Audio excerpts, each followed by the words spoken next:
Jadi kita tadi saya tanyakan secara informal di grup Bapak Ibu Komisi 1 dan disuarakan untuk lanjut. Jadi kita tidak break. Kita berharap sebelum waktu Isya kita sudah bisa selesai. Caranya bagaimana? Bapak-bapak tolong fokus, kita juga Bapak Ibu anggota. Mungkin yang kita rapat ini akan fokus kepada penyelesaian depan mata, Pak ya. Jadi pemulihan dan juga tadi tentang kebocoran data yang harus dijawab. Kemudian nanti untuk konsep berikutnya terkait pengamanan data, kita akan agendakan rapat lagi kalau yang ini sudah pulih. Misalnya penambahan pusat data nasional. Untuk diketahui bahwa kita berencana memiliki 4 pusat data nasional. Jika dibandingkan dengan Vietnam, Vietnam memiliki 28 pusat dengan 44 pelayanan penyedia layanan. Malaysia punya 49 pusat dan dioperasikan oleh 23 penyedia layanan. Ini juga pesan yang tadi disampaikan oleh Pak Anton bahwa tidak boleh dimonopoli ataupun hanya beberapa pelaksana atau perusahaan pelaksana saja. Singapura bahkan untuk 87 pusat data dioperasikan juga oleh puluhan penyedia. Jadi itu pesannya untuk saat ini mungkin yang fokus dalam waktu dekat dilakukan oleh pemerintah apa. Silakan Kepala BSSN.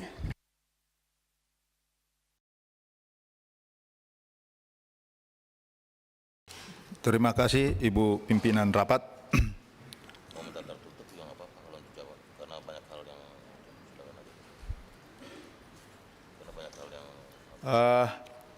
Karena ada pertanyaan yang sama, mungkin nanti tidak satu persatu, tapi kami coba menjawab pertama tadi masalah forensik.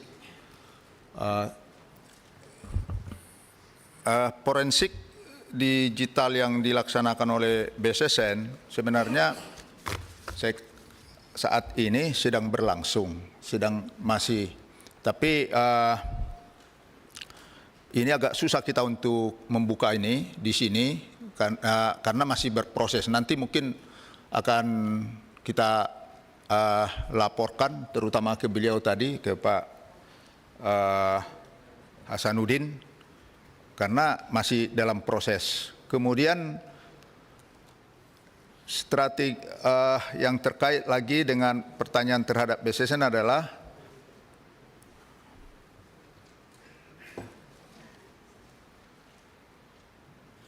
masalah sumber daya manusia tadi yang disampaikan. Jadi secara umum kami laporkan, dulu memang ada Sekolah Tinggi Sandi Negara yang sekarang menjadi Politeknik Siber. Kami masuk ke sana dulu tahun 2019 itu, dia memang masa transisi seperti yang disampaikan tadi. Apa sih itu BSSN itu adalah gabungan dari Lemsanek ditambah dengan Direktorat Keamanan Informasi. Itu. Jadi artinya dulu itu memang mereka lebih pada kripto saja. Kripto dalam arti offline. Artinya ya enkripsi, dekripsi, selesai. Ternyata setelah di era digital atau di era siber ini sudah berkembang. Maka memang yang kami lakukan adalah pertama, karena juga saya katakan tadi kita memang prioritaskan sumber daya manusia, kita benahi Politeknik. Politeknik ini kita benahi, kita koordinasi dengan minta masukan dari para ahli untuk memperbaiki kurikulumnya supaya sesuai dengan tusinya BSSN di bidang siber. Ini kita lakukan dan sampai saat ini sejak kurikulum yang baru ini, kurikulumnya siber, itu tahun keempat sekarang, angkatan tahun keempat, berarti sudah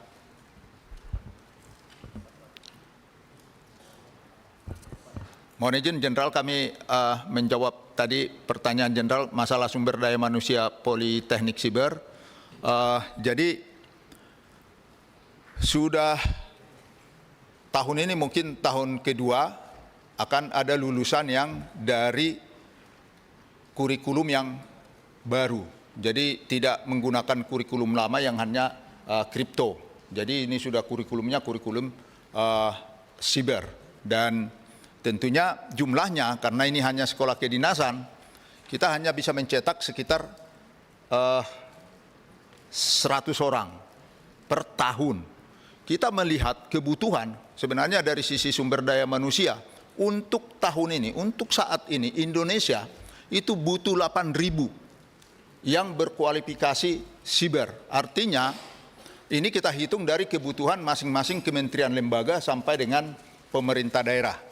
Jadi memang ini kita lakukan upaya-upaya antara lain adalah dengan membenahi pusat pengembangan sumber daya manusia di BSSN, itu juga kurikulumnya kita perbaiki dan tetap kita koordinasi dengan terutama dengan instansi terkait untuk bisa menambah dan membuat kerjasama dengan beberapa perguruan tinggi. Kita dorong mereka, tolonglah supaya kalau perlu di masing-masing perguruan tinggi itu jangan hanya ilmu komputernya, tapi security-nya, atau saya boleh analogkan itu kita butuh tentaranya. Tentu untuk mendidik tentara atau polisi ini kan secara khusus. Itu salah satu upaya kita, dan khusus untuk masalah kasus ini sebenarnya dari sisi forensik kita sudah melakukan langkah-langkah sesuai dengan mekanisme bagaimana suatu forensik dilakukan, tapi memang awalnya kesulitan juga karena semua data itu terenkripsi. Ya, jadi ada kesulitan di forensik ini, tapi kemarin syukur masih ada data yang bisa kita analisis dan sekarang masih berproses.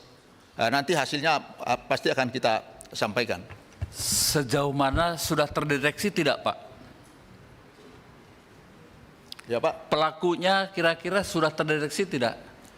Tentunya untuk pelaku ini belum bisa, Pak. Kita baru menemukan indikasi-indikasi yang nanti dari indikasi ini akan kita olah untuk menemukan si Kalau ada orang yang bersedia mengejar dan menemukan, kira-kira Bapak mau nggak memprotek yang bersangkutan?